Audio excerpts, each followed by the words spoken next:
Hey friends, if you wish to insert images into a Google Doc, then please watch this video. I will guide you through the procedure. So I'll create a Google Doc for you. Okay, we will create a Google Doc and then I will paste it here and paste it here. Now to insert an image, my obvious suggestion will be to first put your cursor where you want to insert the image. Then click on insert here, select image, and there are countless options here. You can upload it from a drive, from your Google Photos. You can upload it from the camera. You can also search for the web.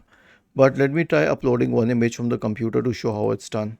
Simply browse for it and add the image. So this is one method. There is another good method that you can click on insert image and search the web. Okay, and then go to Google Images and let's say I wish to search for a city here.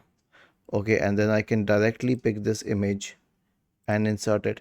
Now I'll tell you the interesting part about this. This image will be free of copyright and all because they are only picking the Creative Commons images here.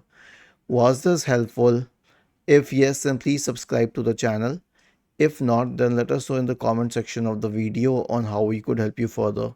Thank you for watching this video and have a nice day.